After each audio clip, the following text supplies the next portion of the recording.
just walk you through that before I end the video. So if we select that. So again, similar concept to House of Worship. Once we enter the application, we've got a home menu, and here we've got 8 various functions. So just to talk a bit around this, so time, date, got some environmental monitoring, temperature, humidity, home, and then exit obviously takes you back. So if we just go through this from top to bottom, so general lighting, again, a graphic depicting an operating table, some lights, and the ability to adjust the intensity. And again, I don't know how clear this is coming across on the camera, but the graphic dynamically adjusts depending on the level.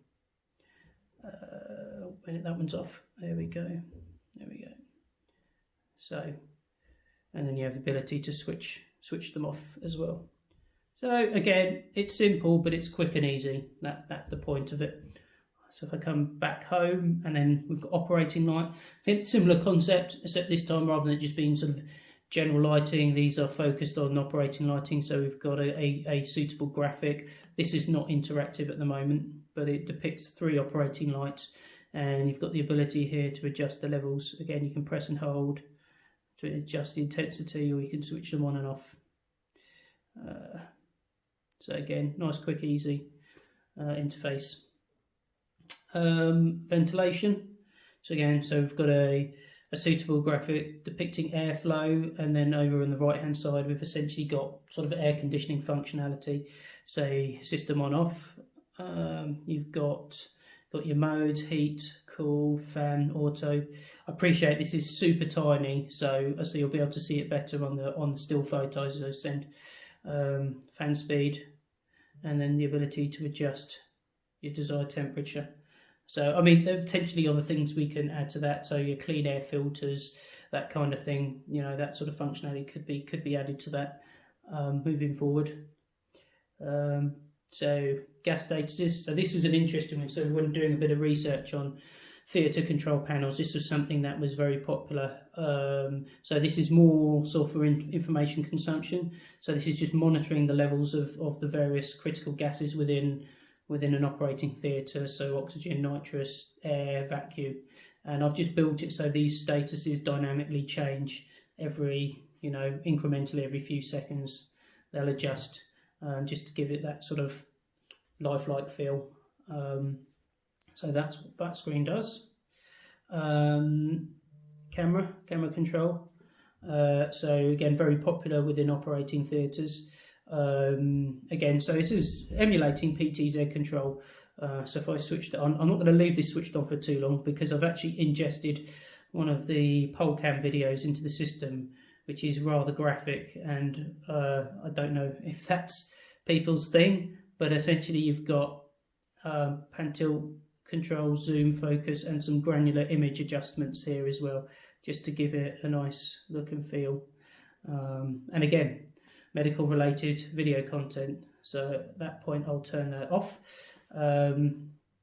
So again, that could be a sort of interface that remotely controls a poll cam rig. Okay, media player, I quite like this one. Again, as I understand it, within operating theatres, having music player in the background is quite a popular thing. So this is essentially just emulating, I guess, a Spotify interface, if you like. So we've got a playlist on the right here, and then we've got the playing out information on the left. And actually the tracks I've chosen here, I've found from a British Medical Journal playlist on Spotify, so there is some relevance to them. And again, it's completely interactive. You can select the tracks, you get cover art, you even get status, a progress bar showing you time elapsed, time remaining, play, pause, and then you can skip through them as well. So a super interactive interface, that one. And it's not groundbreaking, but actually out of all of these interfaces, that was the one that took the most to build. Again, volume control. Okay, window blinds. So what we've got here is, again, shade control for theatres, and I've just built some interactive graphics which show things opening and closing, as so, just to give it a nice look and feel. and you know, it's as basic as it is. It's opening and closing blinds, but you know, it's something that these sort of theatre control panels, building management panels have. So it's definitely worth including that. And finally, we've got power. So again, here, this is depicting the control or power control of items within an operating theatre.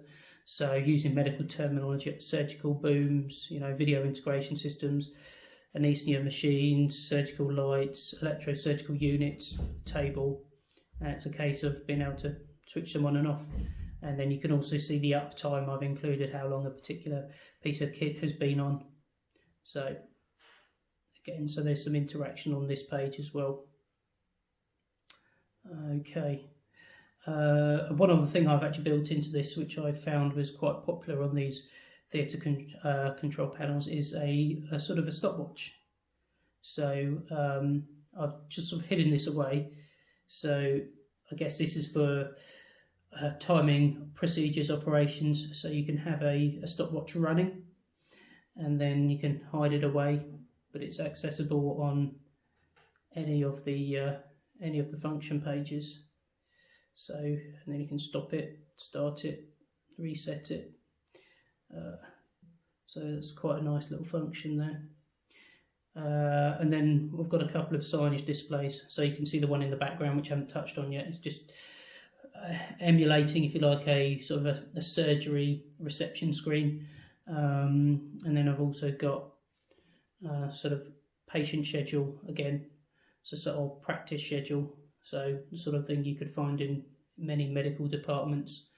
And again, you know, we can add more layouts to this as and when. So maybe for like hazard warnings, you know, displays on the entrances to operating theatres, etc. So, but there's a couple examples there. So that really goes through all the medical functionality. So if I come back out,